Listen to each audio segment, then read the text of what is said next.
কাজ হয়নি তোমার? আর একটু সময় লাগবে। খাবো কখন? কয়টা বাজে? কয়টা বাজে দেখো দিকে। তো, কয়টা বাজে? শেষের দিকে এখন খাবো 9টা। তাহলে চলো খাই। খাবার রেডি করে যাচ্ছি। মনি, দাঁত ব্রাশ করছো? এটা কখন করছো? এখনই করছো? তুমি আসছো কেন এখন? পরিষ্কার হয়েছে তো? দেখি দেখি জিহ্বা, দেখি জিহ্বা। ও বাবা। হ্যালো সবাইকে, সবাই কেমন আছো? আশা করছি সবাই অনেক বেশি ভালো আছো। আর এই যে শুক্রবারের সকাল, তো এমনিতেই লেট করে ওঠা হলো। তারপর আমি আমার কাজগুলো গুছাচ্ছিলাম, আর ওর বাবা অফিসের কাজ নিয়ে বসছিল। একবার অফিসের কাজ নিয়ে বসলে তাকে আর পাওয়া যাবে না। তো শুক্রবার যেহেতু ওকে বাজারেও যেতে হবে, তো আমি খাওয়ার জন্য অনেকবার ডাকছিলাম। সে শুধু খালি বলতেছে যে এই যে এইটুক করতে করতে অনেক সময় লাগালো। আর সময় লাগার কারণ নেট কাজ করতেছিল খুবই স্লো। নেট ভালো ছিল না বিধায় 5 মিনিটের কাজ দেখা গেলো 1 ঘন্টা ধরে করতে হলো। তো তারপরে এসে আমরা চাটা খেয়ে আমি দুপুরে রান্নায় চলে আসছি।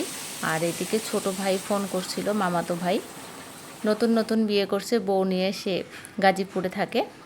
তো ফোন দিল যে দিদি তোদের ওখানে আসতেছি। বললাম ঠিক আছে আয়, ভালোই হবে, দুপুরে একসঙ্গে লাঞ্চ করা যাবে নতুন বউকে নিয়ে। আর এই প্রথম আসতেছে নতুন বউ আমার বাসায়। তার জন্য দুপুরবেলা একটু খাসির মাংস, পোলাও এগুলি করতেছি। আর হঠাৎ করে বলল তো, খুব একটা সময়ও পেলাম না হাতে, ঘরে যা যা ছিল তাই করে ফেললাম।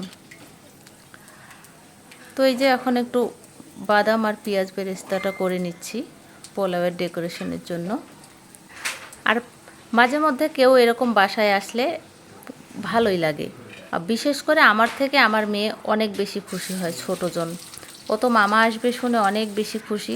ও জানানোর পরে যে দিদি তোর বাসায় আসতেছি, এই কথাটা বলার পর প্রায় 2.5 ঘন্টা পর সে আসছে বাসায়। এই 2.5 ঘন্টায় ছোটোজন একবারে পুরো মাথা নষ্ট করে দিছে, তার মামা কখন আসবে এই বলে। তো অবশেষে ওর মামা আসলো বাসায়। তারপর তখন 3টা বেজে গেছে, আর 3টা বাজছে, তার জন্য আমি আর নাস্তা না দিয়ে সরাসরি ওকে একটু ঠান্ডা শরবত দিয়ে একবারে খাওয়ার টেবিলে বসিয়ে দিলাম। আর এই তো খাবার সব রান্না রেডি। ও আসছে, আমার খাবার দাবারও রেডি হয়ে গেছে। তো একটু ডিম ভুনা করলাম, খাসির মাংস, ডাল, আর এদিকে বড়া করছি আর ঢেঁড়স ভাজি করছি। আমাদের সবার খিদাও লেগে গেছিলো খুব, কারণ 3টা পার হয়ে গেছে, ওরা তো আসছেই 3টার সময়। তো তার জন্য সবাইকে বসিয়ে দিলাম, আমিও দেরি না করে আমিও খাবার নিয়ে বসে পড়ছি। তো এই তো খাওয়া দাওয়া করতেছি, খাওয়া দাওয়া করে ভাবতেছি ওদেরকে একটু নিয়ে বাইরে ঘুরতে যাব।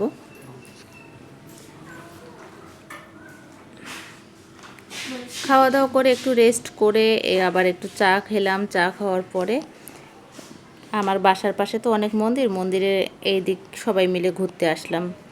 বিকেলটা পুরো মন্দির দেখে দেখে কাটাইছি, কারণ অনেক মন্দির, সব একদিনে দেখে শেষ করা যাবে না। আর মেধা তো অনেক বেশি খুশি, এই যে এইভাবে মামাকে নিয়ে ঘুরতেছে। ও খালি মামার হাত ধরে আগে আগে দেখাচ্ছে ওর সব পরিচিত জায়গাগুলো। মানে এই অবধি আমরা এখনও যে জায়গাগুলো ঘুরছি ওকে নিয়ে, ও দেখছে ওগুলিতে। মামাকে নিয়ে সে খুব ব্যস্ত। তো সন্ধ্যা 6টা বেজে গেল, ওরাও আর থাকবে না, যেহেতু আগামীকাল ওদের ডিউটি আছে, তার জন্য ওরাও এখান থেকে বিদায় নিল, আর আমরাও মন্দির থেকে বাসায় চলে আসলাম।